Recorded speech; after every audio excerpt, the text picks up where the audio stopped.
มทอมได้ Manulife กรมหุนที่นี่รับรองอายุชีวิตได้ลูกเนี่ยเชื่อทุกจัน So that's great. I would say that your 2.5 years has been quite productive. It's been active, certainly, yes. And in between you have the Olympics, the Jubilee, everything. So that's right. So Cambodia is, has been quite exposed, I must say, these last several years. Is the student, the alumni, the student who study in UK, are they quite active? Yes, very much so. We actually launched a British Alumni Association earlier this year, and we've got. I think it's very good to have a network of people who have the same educational history. I've met all of our alumni, and they certainly seem to get on well with each other. But the association has another function, which is to provide advice and information to other young Cambodians who are interested in accessing international education, particularly in the UK. So I think that's a really important function. And already there have been cases where they've been some British companies have gone to the Alumni Association marketing for jobs, and they've ended up working for British companies. So this is a very good a good trend and one that we want to encourage. I think Master. Now you see the government is they have finally recognized that the voice of the young entrepreneur are very important. In terms of policy input, right? And we see that this is also an opportunity where you can have these alumni, who happen to be in business, and they could be the big link to the UK, and why not at some point organize a reverse trade delegation? Instead of having UK company come, we could arrange all those who graduate. From UK, they have that link there, and have delegation go back to say, look, Cambodia, in the context of ASEAN Economic Community, will be in need of this sort of partnership, right? We can do this, but who would be suitable to partner with us? And I think with this more, I would say, ambitious, more aggressive mode, we probably can achieve a lot more. Yeah. I think that's a very good idea. I mean, we're looking to send business delegations from Cambodia to the UK to talk to possible partners and to raise awareness of Cambodia in the UK. And so using alumni to do that, I think, is a very good idea. I shall mention it to my successor. And that's one thing I love about this talk show, Freestyle Unplugged, is that you never know when one great idea comes. And I'll make sure, you tell your successor, I will follow up on this idea. Okay, very good. I'll tell him. I will follow. Anyway, we're running out of time, and perhaps I let you have a few last words for the audience. What's your message?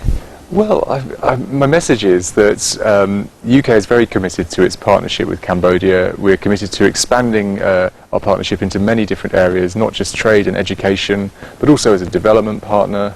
We're about to announce a 3-year extension to our Mine Action Programme here, which is our biggest in the world. And we're funding judicial reform as well.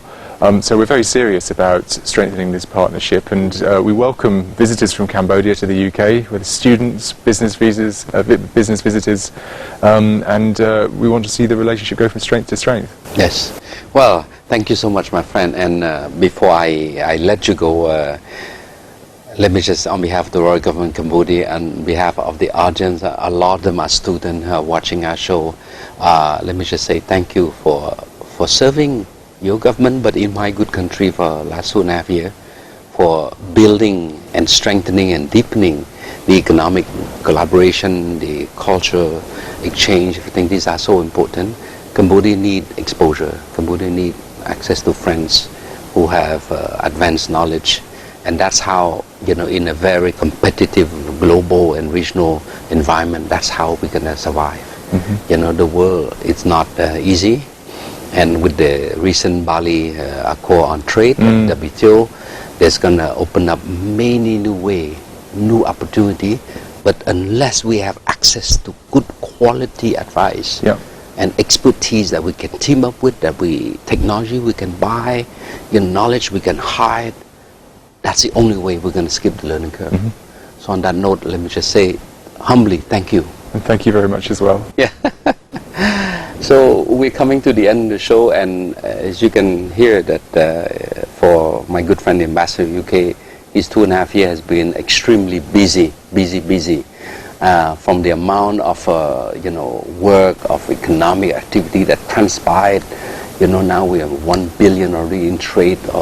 Many of our students now who graduate from the UK find itself well employed, and you heard already we have no idea how to make them useful to further deepening this economic relation between the UK and Cambodia.